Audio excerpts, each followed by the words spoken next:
everybody, my name is Kevin and welcome back to my channel. And for my first review of 2021, I'm talking about the new album from Weezer, OK Human. Okay, so I tried making a review of this album last week when it came out, but immediately after I recorded it, I instantly had mixed thoughts on my opinions. I have missed a lot of important facts and song messages about this album.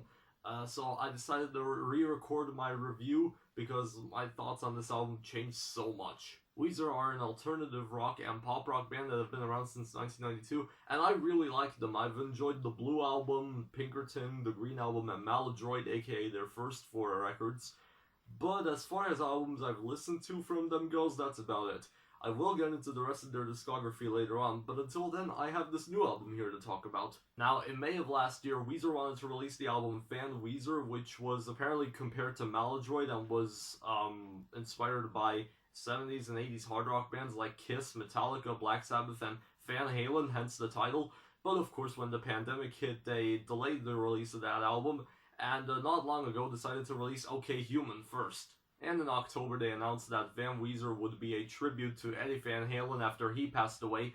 Now I will still review that record when it comes out in May of this year, but now let's talk about OK Human. Now the most important fact I missed about this album in my initial review is that there's an entire freaking orchestra playing behind Weezer on every song on here, which is way better executed than it should be. See, I think when I listened to the album a few times last week, my ears were mostly focusing on the lyrics and not exactly the messages of those lyrics, and I probably didn't even notice any of the strings in the background of any of the songs, which is crazy. And then after lots of rambling, I gave the album a solid 7 out of 10.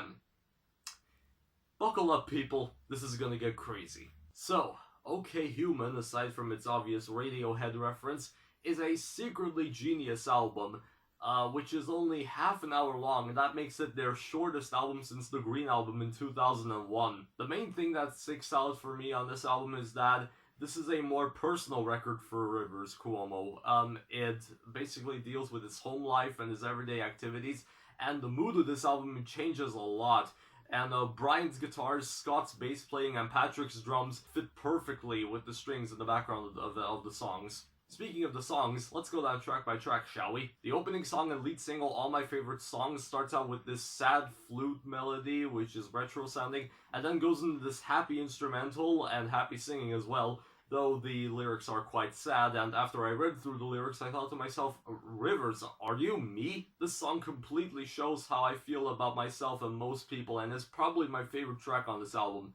Though most of my favorite songs aren't slow and sad. If I would have written this song, the main line would have been, all my least favorite songs are slow and boring. The second song, Aloo, Gobi, is probably the nerdiest track on here with its references to coffee and French culture, and the bruised butt line is really fun along with the chorus and also the instrumental. It's just really nice, I love it. Grapes of Wrath is also ridiculous, with Rivers talking about how he's gonna listen to the audiobook of the 1939 novel The Grapes of Wrath on Audible, so he can drift off to another dimension.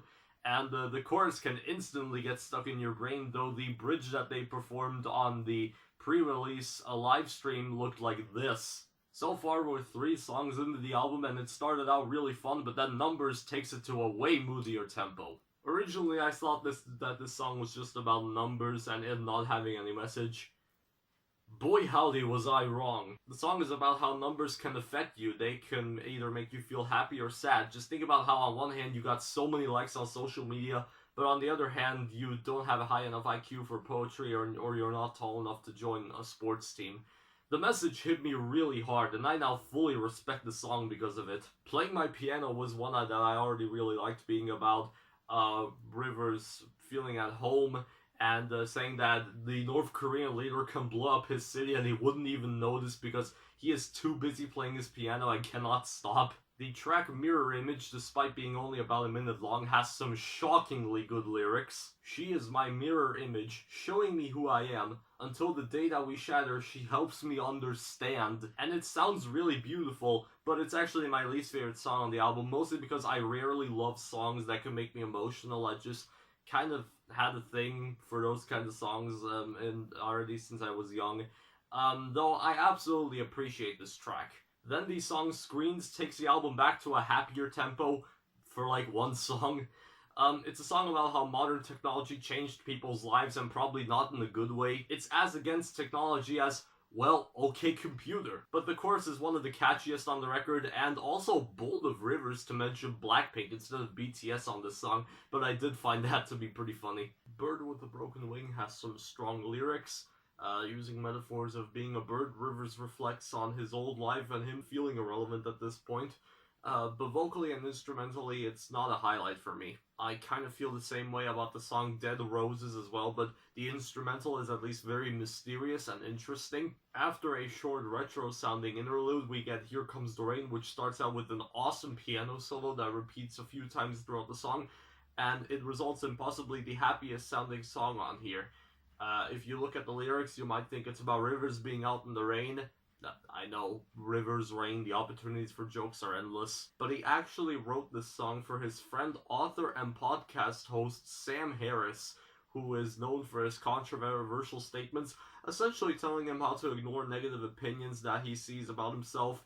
With the original chorus saying, "Don't go on Reddit." And on the bridge, Rivers writes about how the mainstream media is gonna keep pushing things forward that people want to but don't need to see. Also, the song lyrically and maybe instrumentally seems like a Bill Wurtz song, given how it's called Here Comes the Rain, which is a nod to the Beatles' Here Comes the Sun from Abbey Road, and there's a lot of Beatles influence on this record as well.